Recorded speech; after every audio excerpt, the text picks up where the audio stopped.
A pleasure to meet all at last, and welcome back to Films I'm Willing to Talk About Again.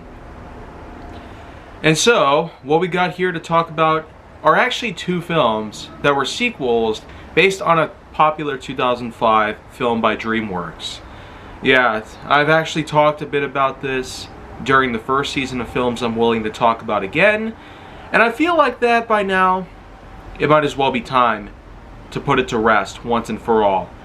I've even talked a bit about the spin-off film known as Penguins of Madagascar, which was in Films I Should Have Talked About years ago, Season 1, but all of that basically culminates to unfinished business.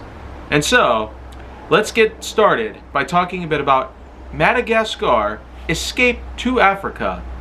Yeah, this was one of the first instances where the number 2 in a title also doubles as part of the subtitle, Escape to Africa.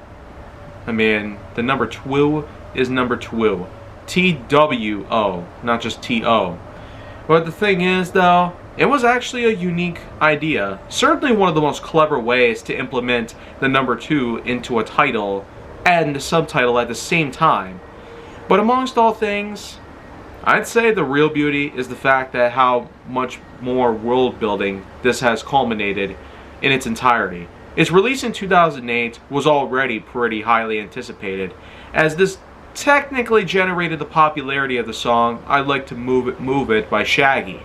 And while the song itself was more or less not just based on Madagascar in the same way that other songs were made popular because of other films over the years, there's no doubt that Shaggy certainly had gotten much more popular over the years, not just with Madagascar but also with Back to the Barnyard, which was just known as Barnyard back in the day. But when the Back to the Barnyard film came out sometime later, that's basically when Mr. Boombastic, another song by Shaggy, would also allow him to become popular. So there's no doubt that during that particular time period of ours, Shaggy happened to become a cultural icon in the face of music. Anyways though, apart from the trailer making Shaggy, again, quite a cultural icon in music, it also gave us quite a nice little idea. How did the 4 animals, whom were originally from the city zoo, got on a boat in separate crates and then got lost on an island known as Madagascar? As we know, Madagascar is essentially a large island-like region just off of the coast of mainland Africa, much like how Hawaii and Alaska are a bit far away from the mainland of the States. But in any case, the end of the first film technically gave us a happy ending we didn't anticipate. And with the sequel, in terms of the plot, it basically starts off on quite a bang. It gives us the idea that they plan to escape the country of Madagascar. How so? Well, it turns out that the penguins of Madagascar, again, with the likes of Skipper and all of his fellow penguins, they would actually find a wrecked airplane not far from their home.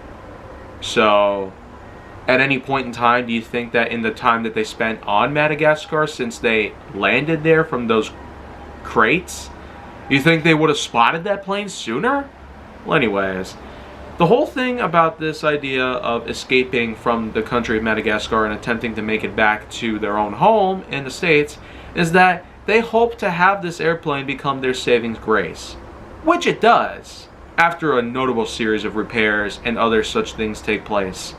Unfortunately though, it only goes so well, because the plane was not exactly made professionally repaired. And when that takes place, oh man, the escape plan was basically just some sort of weird predicament. Because, as we would have expected, it unfortunately ends up malfunctioning, causing it to go out of control and allow it to crash and to land down below. This, thankfully, though, wasn't the water, as there certainly was a bit of water in between the likes of Madagascar and Africa. That's right, as we've pretty much come to discover, the title practically spoiled it. The plot shows that they have basically escaped Madagascar, but unfortunately have landed in Africa. Yeah, the very mainland that Madagascar derives from. but amongst all things considered, makes for a unique adventure opportunity, but on a larger scale in comparison. Of course, with the cast members, they're still pretty much in line, and if you're wondering about what else the plot entails, well, the rest is history. Nothing exactly out of the ordinary, but I wouldn't go so far to consider this a great sequel by all means. So in contrast to what the first film gave us in 2005, Madagascar Escape to Africa unfortunately doesn't exactly amount to a whole lot. More or less just the world building, as well as the expansions on the story. A means to have a bit of change of pace and a different environment for the characters to wander around, hopefully with little appeal or problem. So I would probably go no more than a 6.7 out of 10.1, and based on the rating that I would give this film, in contrast to the first one, which was a bit higher by all means. The Madagascar films weren't exactly meant to be masterpieces, but they sure did allow for the popularization of actors like Chris Rock and Ben Stiller, so there's no doubt about it. They sure were quite big triggers for such popularity amongst these actors. And well, now we've come to the third installment, the one that unfortunately didn't give up much better hope for the franchise. Madagascar 3, Europe's Most Wanted. It once again just drops the ball on any particular level of suspense or mystery surrounding the plot. Because once again, they formulate a plan to escape. Once again, it fails. This time, they get a bit further. They end up landing in Europe. And after a number of events take place, they end up on the wanted list. I mean, what more could I possibly say on that part?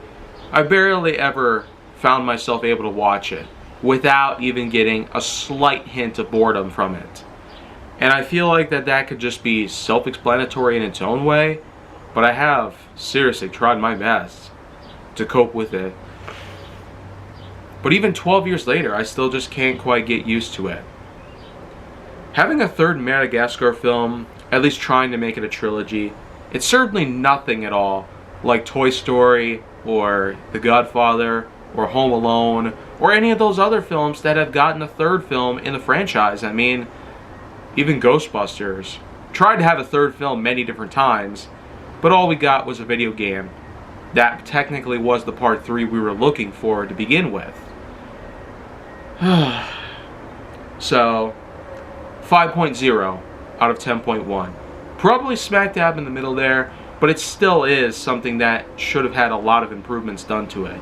A means to help get the plot upright, and to ensure that we don't have to have that much to worry about here. So, okay. I feel like all is said at this point about Madagascar, and I do hope that with other films that I will have to talk about at some point in the future, I do hope that, again, it starts amounting to much.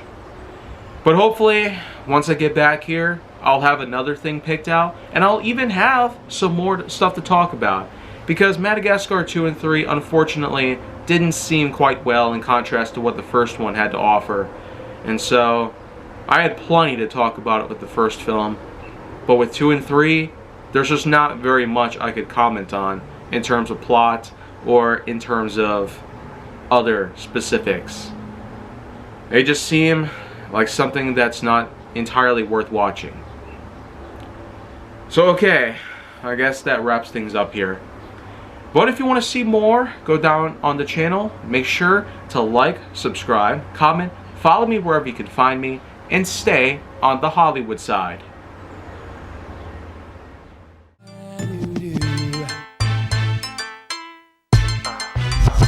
Whatever I want, I usually get, and I'm thinking I want you, but I don't have you yet.